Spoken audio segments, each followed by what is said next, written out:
So welcome to the Foundation for European Progressive Studies second session of our policy breakfast series on financing the EU Green Deal. This is a new format that we have introduced to allow you to have your coffee, eat a croissant and discuss at the same time. As a reminder, last week we addressed the role of the European Investment Bank and national or regional development banks in financing the Green Deal transition. And we plan two more sessions after the summer break, one on the role of central banks, the European Central Bank, but also other supervisory authorities, and the other one on sustainable finance and the capital markets. So you will hear about that later. Today we will focus on revenues. To reboot our economy, enable an accelerated transition to a climate neutral and circular economy. We all know that a vast amount of money will be needed. It's a quite drastic transformation of our economy that is needed. The key systems that define the way we work, the way we live, energy, mobility, the food systems, and so on. That requires a lot of money. So the questions are, what is needed, and more importantly, how to get there? What are potential resources for the EU Green Deal to really finance this transition? To discuss this topic, we were able to bring together three distinguished speakers. First, we will hear from Rafael WILDAUER, who is a senior lecturer in economics at the University of Greenwich and also a researcher at the Greenwich Political Economy Research Center. And after Rafael, Jos DELBEKE will take the floor. He is a former Director General of the European Commission's DG for Climate Action, and if I may say so, also the architect of the emission trading system in Europe. And currently professor at the KU Leuven and EIB Climate Chair at the European Institute School of Transnational Governance.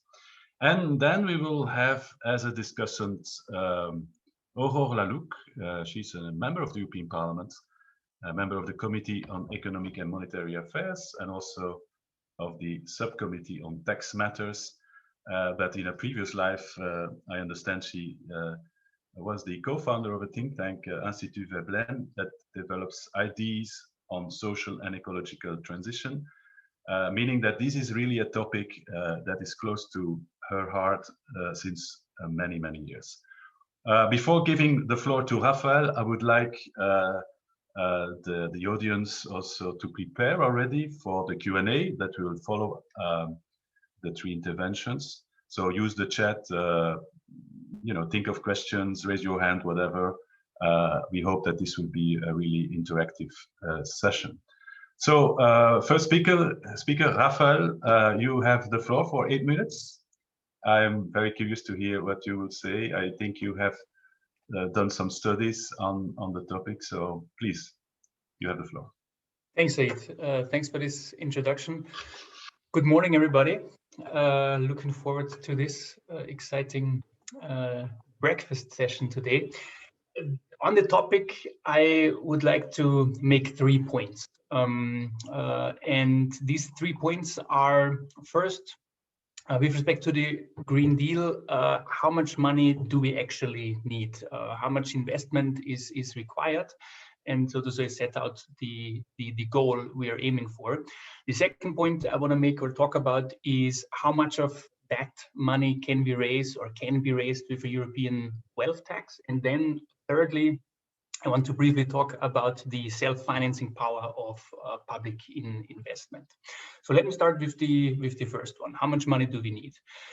In June last year, we did a study which looked closer at that, and we took a closer look at the European Commission's estimates of the green investment gap. So what is the green investment gap? These are the estimates of how much investment is required in order to stay within Europe's carbon budget, in order to stay within the Paris Agreement. And these estimates, the European Commission assumes about a necessity of 260 billion euros of annual investment spending, above current investment spending levels, including private as well as public sector investment. And the key result or our conclusion was that we think these numbers are significantly underestimated. We think this is the case for 3 reasons. The first one is the obvious one, which the Commission admits itself, in the sense that these are old numbers. They were produced before the Green Deal was announced, when the goal for 2030 was to cut emissions by 40%. Now that goal has increased, the ambition has increased to 50 to 55%. So doing that sooner, more cutting faster, will require more investment. That's the first reason. The second reason is that the Commission's modeling relies heavily on negative emissions deep into the year 2070 and beyond. And there are big questions around the feasibility of large-scale negative emissions. The technology mostly doesn't exist yet. And you would instead bring that forward and really cut emissions instead of kicking the can down the road. Also, more investments would be needed. And thirdly, we're a bit skeptical about the modeling exercise as such. On the one hand, it relies heavily on highly stylized assumptions of optimal household and firm behavior. And on the other hand, or more importantly, it is also not really consistent with other existing empirical evidence. For example, a study commissioned by the Commission itself in 2019, which looked specifically at the building sector and how to reduce the carbon footprint of the building sector, estimates that annual investments of about 400 billion annually would be required to substantially reduce the carbon footprint of European buildings, which that alone significantly outpasses the Commission estimate of 300 billion. So all in all, our conclusion was we're probably more realistic with an investment gap of 850 billion, about 6% of GDP. And yeah, we think this is a kind of a more realistic aim or target to have in mind. So this was my first point, in the sense of where should we be going, what should we be aiming for. Second, how much of that can or could be raised with a European wealth tax? The first question we needed to answer in order to look into the wealth tax question is obtaining an adequate picture of the distribution of wealth in Europe. And what we found there was that wealth is heavily concentrated in the hands of very few people.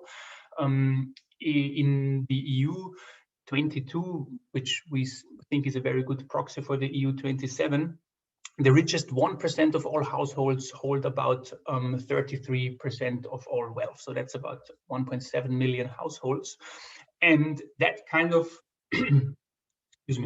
wealth inequality is interestingly very similar to wealth inequality levels we observe in the US. In the US, the similar figure is about 35%. The top 1% hold about 35% of total wealth.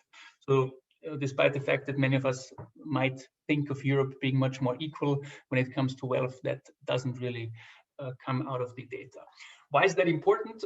It is important because this strong concentration of wealth has 2 key implications for wealth tax discussions. On the one hand, it implies that wealth taxes, and especially progressive wealth taxes, have substantial revenue potential.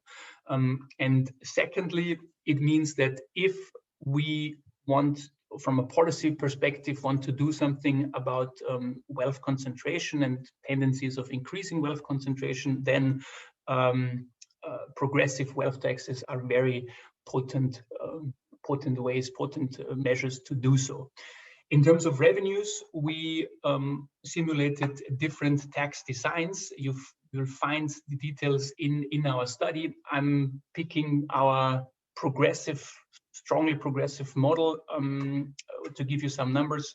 That starts with a tax rate of 2% on wealth beyond 2 million, increases the tax rate up to 10% for wealth beyond 500 million. And with that, we estimate revenues of about 3% of GDP could be raised. So about half the investment gap we estimate at 6% of GDP.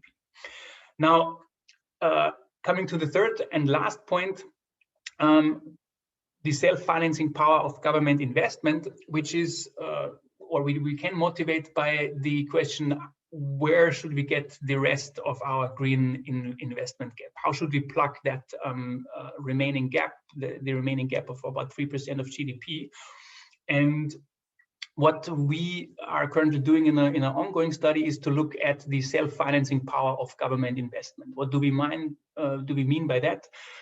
If we have stimulus in the form of government investment, the economy reacts, and our research is very much in line with additional evidence which came out in the last 5 to 10 years after the crisis, that the economy actually reacts quite strongly to such government spending, which in turn means that also tax revenues will increase and will partially or even substantially fund in the long term these government expenditures.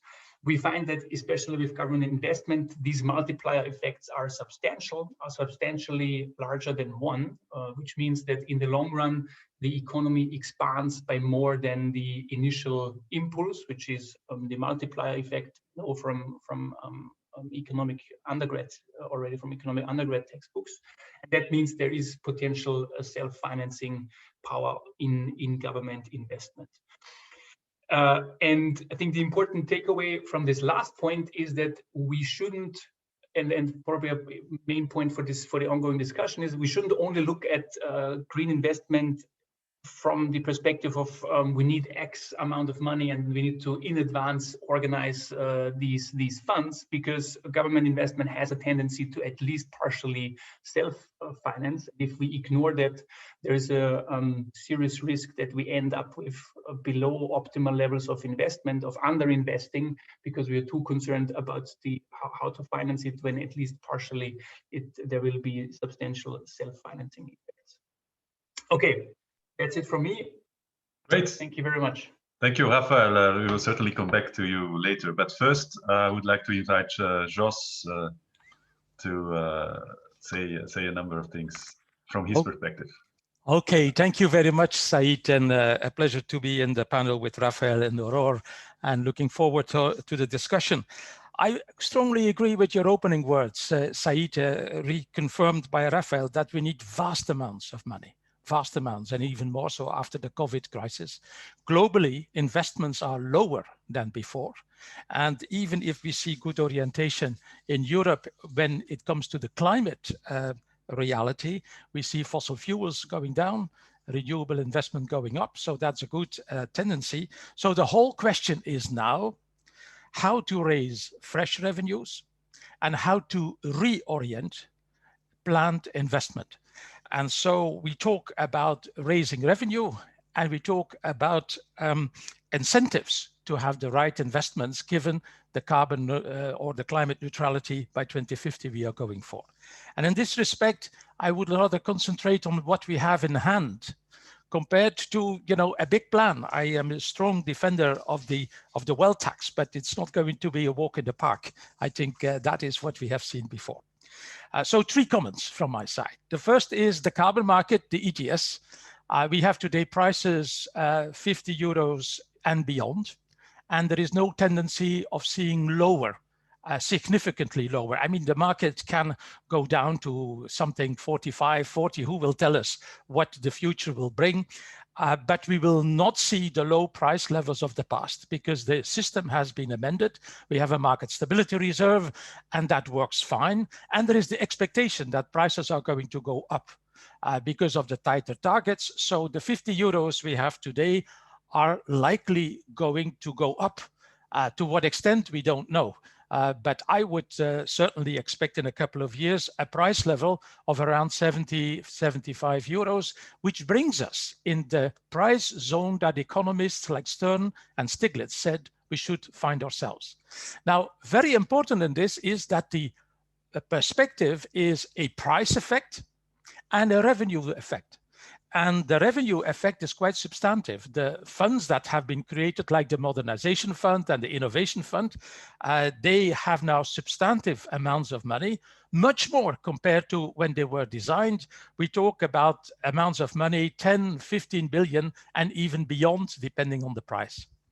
But more importantly, is that every year there is an auctioning taking place. And that auctioning and this high level of prices is translated in the annual auctioning. Last year, fresh figure, 2020, the auctioning revenue was 16.5 billion. And that goes to the member states, irrespective of the Innovation Fund and the Modernization Fund that goes on top of that. So if prices go higher, we can easily expect a price or a revenue to be gained around 20-25 billion euros, which is quite substantive, and shifts the attention under the ETS from the price effect to how to spend the revenues. And there is only a general commitment by the member states who receive this auction revenue to spend it in line with the climate objectives. And they do that. But that could be much more targeted, and that could be a link with the plans like the next gen EU plan, for example, where co-financing could be envisaged. So my first point, the prices under the ETS generate much more revenue compared to anything we have seen in the past. Second point, the carbon border adjustment mechanism, in which there were originally put many hopes in generating revenue, well, dash these hopes. Everything we see is that the revenues coming from the carbon border adjustment mechanism are going to be minimal compared to the auction revenues of the ETS. And why is that? Because we think that we are well advanced when it comes to the differences in carbon embedded in products, say steel and aluminum and cement, compared to our neighbors and our imported products. This is an illusion. There is a difference perhaps of 20, 30, perhaps 50%, but not the wild differences that people have been thinking about when it came to the carbon border adjustment. So the revenues raised under the carbon border adjustment directly are going to be minimal, small, compared to the revenues from the auctioning. And that is where the CBAM is very important, that it may allow to reduce the free allocation. And the free allowances that are handed over to companies are indeed substantive. I made the back of the envelope calculation, and that is that between now and 2050, the value of the free allocation is at least 700 billion euros, 700 billion. Of course, all depending on the assumption related to the price, etc., etc.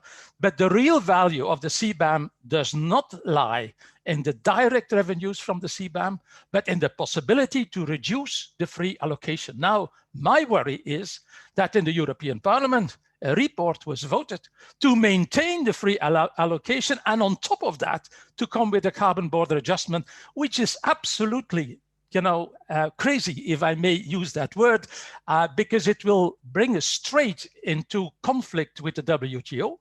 The WTO is going to rule that we have an overprotection of our industry, and that is going to be the end of the CBAM story. So I think that legislators in Brussels have to think twice. You cannot have your cake and eat it. You cannot have a CBAM and at the same time a reduction of free allowances. And the third point I wanted to make is on the reorientation of the investments that are there. And I think recently, this year, the April 2021 package that was adopted by the European Commission on sustainable finance, and in particular on the disclosure, mandatory disclosure of climate and sustainable information by private companies, is absolutely a game changer. Because now there is a lot of greenwashing and a lot of good stories that our companies, global companies, are telling us about their intentions to go carbon neutral, etc., etc. Now the legislation is there and is already applicable to tell us white on black on white where and how this sustainable or climate objectives are going to be reached. So that Sustainable Finance Disclosure Regulation, the SFDR, is a very important one to reorient the funds that we are needing. And in particular, when it comes to the energy sector, as I said, we are well on our way in Europe, but much more is to be done in manufacturing industry and transport, etc., etc. So it goes way beyond the traditional debate that we are going to see in a couple of weeks about extending the scope of the ETS, about other things. I think let's not indeed wait too much in the short term from the extension of the ETS, because it's going to go, and it will have to go slowly in order to prevent a gilet jaune effect that we should not have at the European level. And so if there is an extension of the EU ETS, which I strongly advocate, we should go very slow and gradual when it comes to including road transport and heating fuels. So to put it all short and clear, I would say the ETS as it is, with the stricter targets, raises a lot of money. With a possible CBAM, that could be even more important, not through the CBAM, but through the reduction of free allowances. And my third point is that the extension of the ETS, etc., is going to be important, but much more important is the disclosure of climate and sustainable information that is now mandatory for all companies and global companies in the EU. And indeed, a very useful debate is developing also at world level. If there is anything that the United States may be doing, it may be in this context. And I think that Biden has been making very promising noises on that respect. Also in Asia, in Singapore, and in other places, very useful debates are developing. So I close my comments there. More money from the ETS. Don't raise too many expectations on the CBAM, and look at the Sustainable Finance Disclosure Regulation, which is a hidden treasure that the Europeans should develop pragmatically and with ambition. Thank you. Excellent. Thank you, Jos. Very, very interesting indeed. Let me give now the floor to Aurore LALUCQ, member of the European Parliament, to share her first impressions and maybe also ask a number of questions to our two speakers. Aurore, you have the floor. I think I have some questions. Thank you, Said. Thank you, Rafael and Jos, for this two presentation. As I was saying to Said actually before this meeting, I was saying to Said that a few months ago, if I was told that I had to discuss some paper on taxation, and especially on wealth taxation, I would say, well, this is a very good idea, but it's not gonna happen. It's not ever gonna happen. But I have to say that I am less pessimist right now, especially since Biden was elected, and that it changed the whole debate actually. And I was quite surprised to notice that wealth taxation is coming back in the public debate. Yesterday, we had a couple of hearings in the FEPS committee with OECD and the European Commission on the new harmful tax practices and the new kind of taxation we could imagine. And I was very amazed actually that all of the conversation and the discussion we had was about personal income, personal revenue, and wealth taxation actually. So there is something that has happening right now, and I think that your paper, Rafael, is arriving in a very good time, and that all the FEPS work is coming in the right time too. Having said that, I have some question for you, more than some reaction, because actually I think I agree with everything that you said. Rafael, earlier, I'm quite interested actually in the political feasibility of the wealth taxation. And I mean, I'm the one who should answer this question, not you, but I will ask you this question anyway. Do you think we could start with a solidarity tax? Do you think it would be a good idea that to start with this kind of taxation to make sure that at the European level, perhaps one day we will have a wealth taxation? Do you think it's a good or not tactical idea? On the you were talking about the revenue potential of the wealth tax, and I was wondering what will be the impact on inequalities of your four scenario that you presented in your paper, and what will be the best scenario to reduce inequality? I think the third or the fourth actually would be the best, but if you add some input on this, I will be very interesting. I have a question for both of you also. Jos, you said we need fresh money and fast. We need fresh money fast. So I was wondering if taxation is a good idea to have some fresh money fast and to close this investment gap that we have in Europe, because actually that's right. We have a very low level of investment in ecological transition, but also in health, education, building, and so on.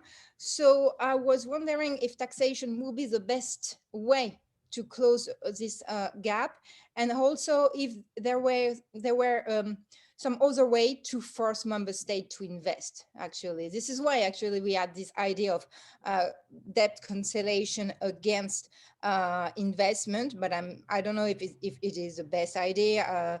If I do remember well, Varoufakis proposed a few years ago a kind of scheme using the ECB and the European Bank of Investment. So I was wondering if there is some other way we can figure out to force member states to invest. This leads me to also another question. We are talking about the way we could fund Europe, actually. And this is something quite strange for an economist to notice that the European Union is working with a currency, but with almost no budget. I mean, it shouldn't happen, actually. This is not something that should happen. And I was wondering how, do you think that Europe can survive a long time with no budget, actually? This is my my question. And Jos, regarding ecological and environmental taxation, I have some question for you also. When we're talking about environmental taxation, actually we're using some schemes that are made to make people change their behavior, actually. But this kind of scheme is made for to make sure that people change the way they behave, but we're using this taxation to fund fresh money. And so, I mean, this is something that is not, let's say, logical or normal. So I was wondering what will be the best environmental taxation scheme that we could implement in Europe. I mean, if we had no political constraint, if we were in a kind of a perfect world and we could do everything that we want, what will be the best we could do? Because I have the feeling that in the European Parliament, actually, the discussion are quite poor on this. My second question is, what can we imagine to avoid the yellow vest, the gilets jaunes effect you were mentioning? Is there a social compensation we could imagine? Either a revenue? I think that people are talking about carbon dividend, if I remember well, and I was wondering what you were thinking on this ideas and proposal. And I think that's it for me. Thank you. This is great already. I think Rafael and Jos have enough to talk about.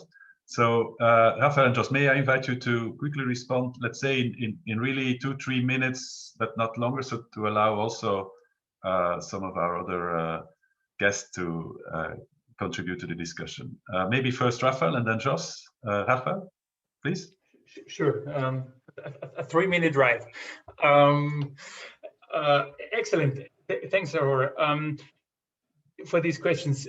The solidarity tax, I think you mean a one-off tax by that, instead of, yes. I mean, the obvious thing is it won't do anything to really reduce inequality, because, I mean, temporarily, but the distribution of wealth tends to be very slow moving over decades. I mean, the big shifts we saw happen over 3-4 decades. So a one-off tax won't be able to do much.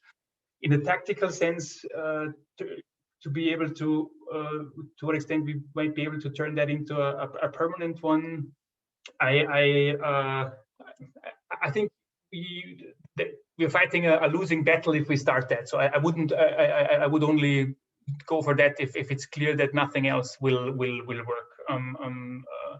Because as I said, I think revenue-wise, a solidarity tax might do something, but there's a general pattern that when we talk about wealth taxes, there's a bit of a difference, or we need to ask ourselves, what do we want to achieve? Do we want to introduce a wealth tax primarily for revenue generation purposes, or do we also, or maybe even primarily, want to use it in order to reduce inequality? If we want to do something about inequality, we really need to tax much more progressively and have a much more progressive wealth tax, which then also has the benefit or tendency to raise more revenues. But without really progressive wealth taxation, we don't do or wouldn't have much of an impact on inequality. Why is that? Well, because we see also in the data that, briefly speaking, rough people are very good at turning money into more money. The rates of return we see at the very top of the distribution are extremely high, between 4, 5, up to 10% annual returns. So if you have a wealth tax of 1%, you're slowing down the growth of wealth at the very top only marginally, and you're not even really starting to reduce the current concentration of wealth.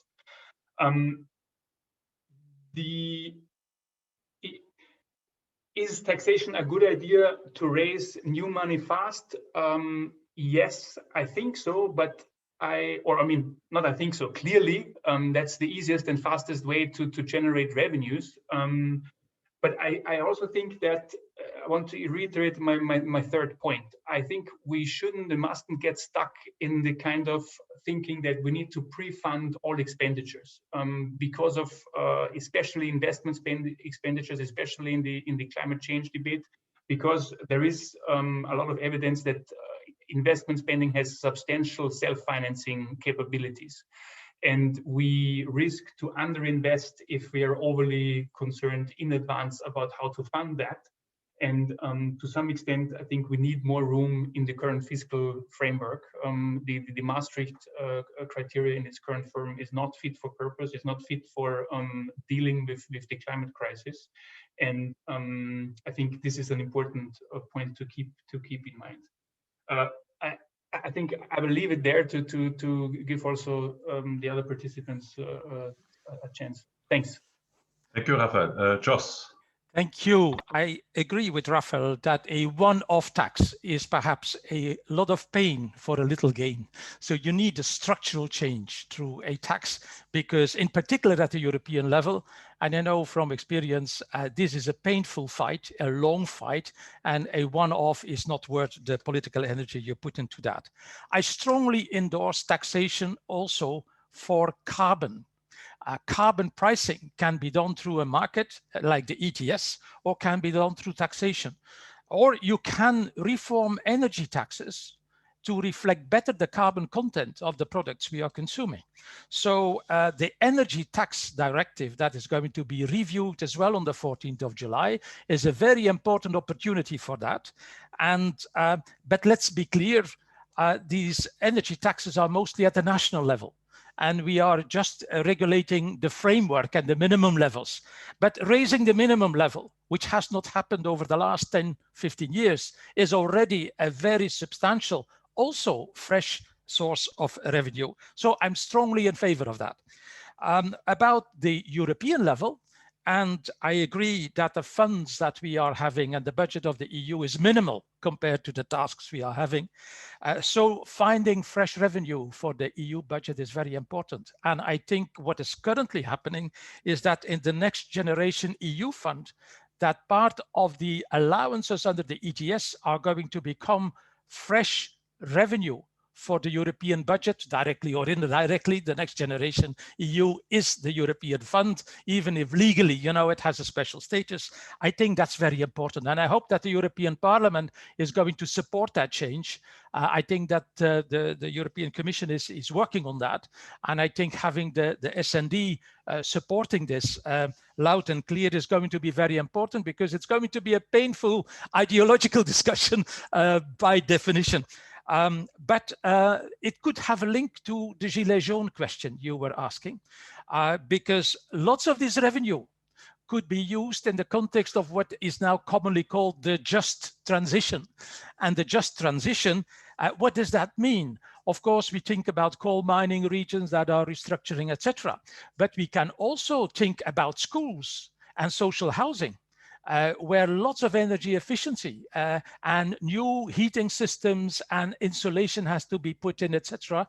And it is a delayed, you know, kind of very necessary investment for social reasons, but also for climate reasons. So beefing up in, you know, expanding the just transition missions of the EU and of the Next Generation EU and of the EU budget could help to argue that there is a strong social impact that is positive through the putting the EU allowances and having a carbon policy, that there is a correction taking place there. Yes, you take off in a not too progressive, and there I agree with Rafael, you know, energy taxes, carbon taxes are not too progressive.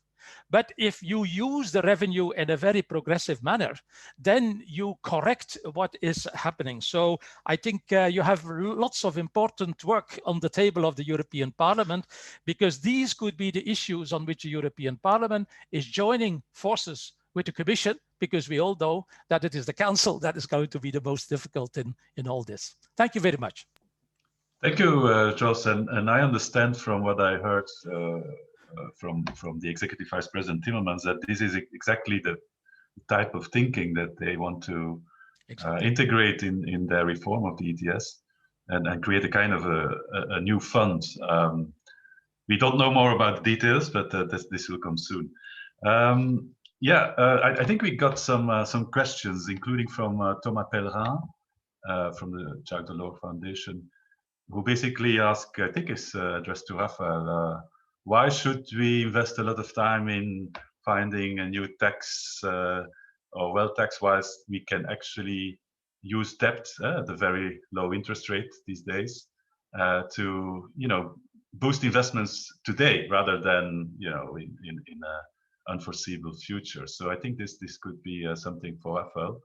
I think also there was this question from Stefan Minas about how to use, let's say, this discussion also to strengthen the EU's international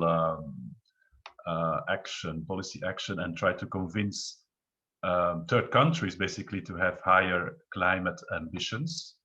That's maybe addressed to both of you.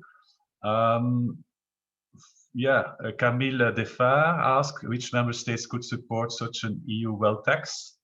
I think that's close to what Aurore asked about the political feasibility of such a tax.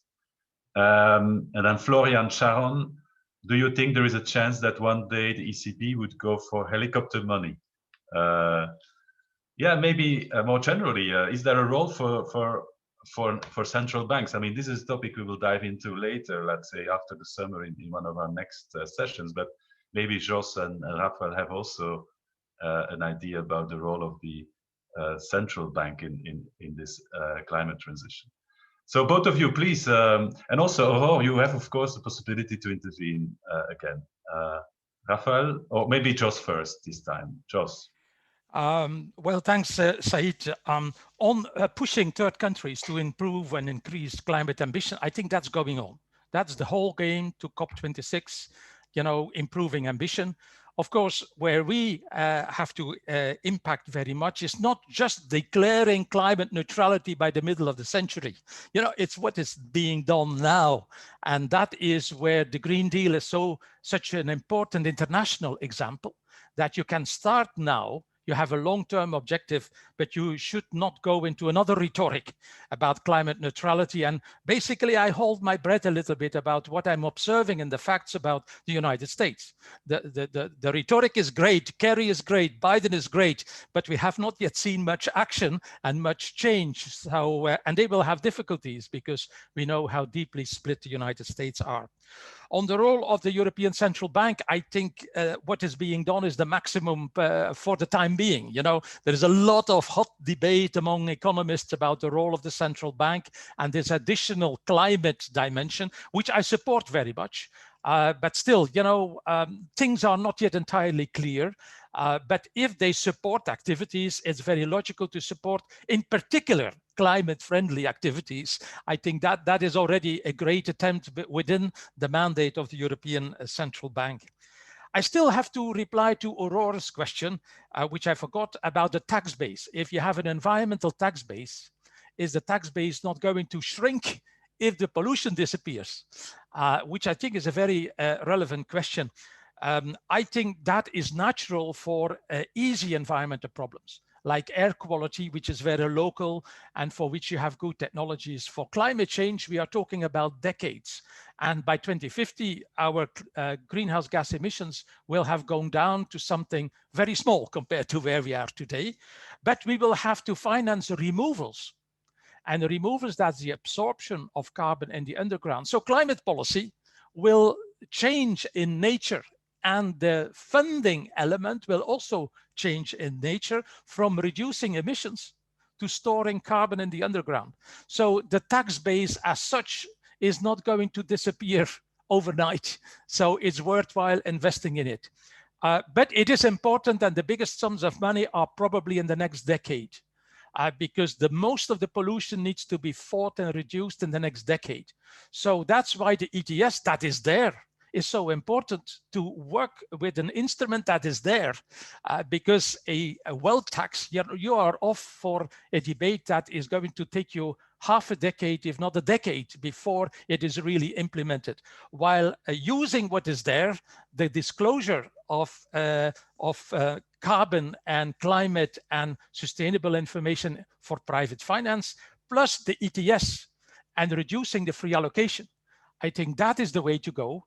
And that is the way to go where you can have an effect in a relatively short period of time. So that would be my, my comments. Thank you. Thank you, Jos. Rafael, what about you? Thanks for this. Let me take the question on borrowing first. Why not simply borrow in order to achieve these targets? Jacob, my co-authors said in the chat, we don't see that as a either or, which is exactly what I kind of also said, in the sense of funding partly with that, with a wealth tax.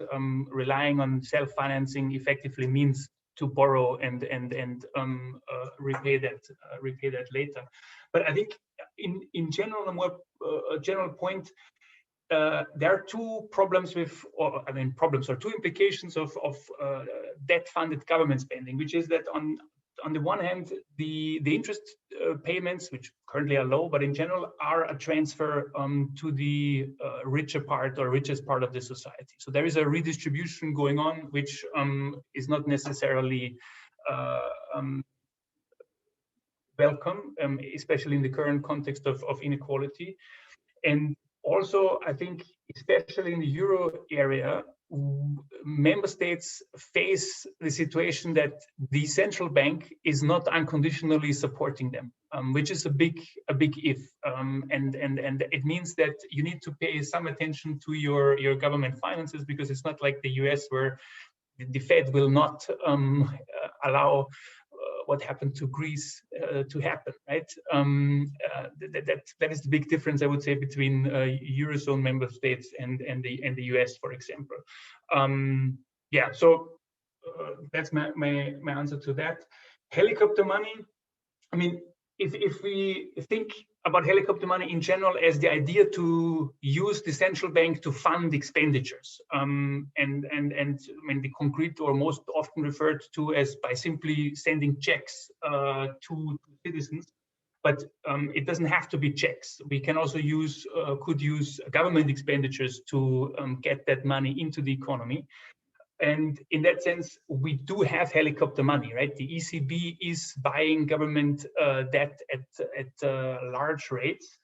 And one aspect I prefer over that form of helicopter money or government financing is that we can have more targeted expenditures because we can dedicate these funds towards investment, let's say in the Green Deal direction or poverty reduction or whatever we want or deem politically feasible. Sending out checks to citizens then generates a potentially very inefficient boom in SUVs, which is not doing us so much good potentially. So I think the main takeaway then is we need to reform the fiscal framework within governments are operating. I mean, effectively, the ECB has already kind of ignored the limits or the stop on government financing from a pragmatic, correct stance, in my opinion. I think the main shackle or limit we are facing is the current Maastricht and fiscal rules, fiscal framework we have. Right.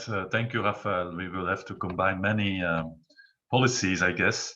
Aurore, you have the floor for your last few comments. We're running out of time, so you will be the last speaker.